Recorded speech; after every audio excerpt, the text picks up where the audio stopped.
எப்படியோ அரசனை ஏமாற்றி மடநாட்டின் முதல் மந்திரி ஆகிவிட்டார் பரமார்த்த குரு.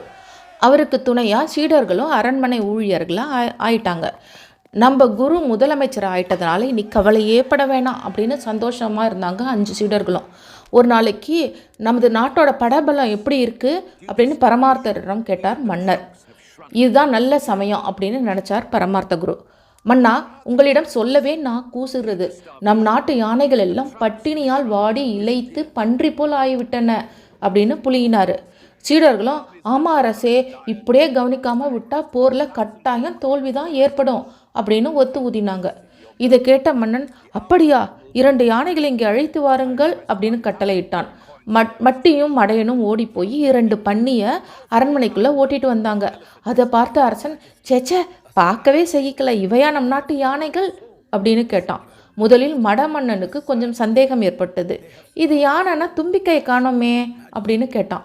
மன்னா, எல்லாம் முதலில் தும்பிக்கையுடன் இருந்த யானைகள் தான். பட்டினி கிடந்ததால் உடலும் மெலிந்து விட்டது, தும்பிக்கையும் சுருங்கி விட்டது அப்படின்னார் பரமார்த்த குரு. இவன் மறுபடியும் பழைய உருவம் வரணும்னா என்ன பண்ணணும் அப்படின்னு கேட்டார் மடமன்னன்.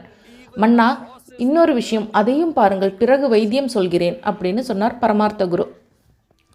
நமது நாட்டு குதிரைப்படைகளும் இது போல இழைத்து விட்டன, எல்லாம் ஆட்டுக்குட்டிகள் மாதிரி ஆகிவிட்டன மன்னா அப்படின்னு சொன்னான் மூடன். அப்படியா, வியப்பாக இருக்கிறதே, என்ன செய்யலாம் சொல்லுங்கள் அப்படின்னு கேட்டான் மன்னன். மன்னா, நாங்கள் அருமையான திட்டம் ஒன்று வைத்திருக்கிறோம். அதன்படி 1000 பொற்காசுகள் செலவாகும். அந்த 1000 பொற்காசுகளையும் எங்களிடமே கொடுத்து விடுங்கள். நாங்கள் எல்லாவற்றையும் பழையபடி குண்டாக்கி விடுவோம் அப்படின்னாங்க முட்டாளும் மூடனும். மடமன்னன் ரொம்ப கஞ்சக்காரன். அதனால 1000 பொற்காசு செலவழிக்க மனசு வரல. வேறு யாராவது யோசனை இருந்தால் சொல்லுங்க அப்படின்னு கட்டளையிட்டான்.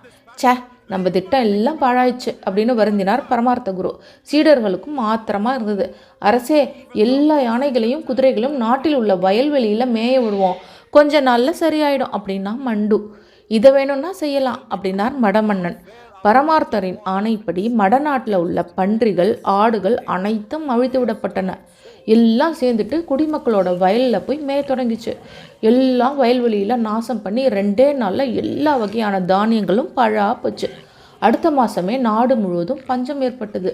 பல பேர் சோத்துக்கே வழி இல்லாமல் இறந்து போனாங்க. பரமார்த்தரும் சீடர்களும் ஒரு பயனும் இல்லாமல் தண்டச்சோறு சாப்பிட்டுட்டு தடிராமன்களாக இருக்கிறத பார்த்த மன்னன் எல்லாரையும் விரட்டி அடித்தான், பொங்க பொங்கன்னு. அடடா, எப்படியாவது 1000 பொற்காசுகளை சம்பாதிச்சிடலான்னு நினச்சோமே, கடைசியில் இப்படி பாழா போச்சு என்று புலம்பியபடி பழையபடியே மரத்துக்கே திரும்பி போனாங்க பரமார்த்த குருவும் சீடர்களும்.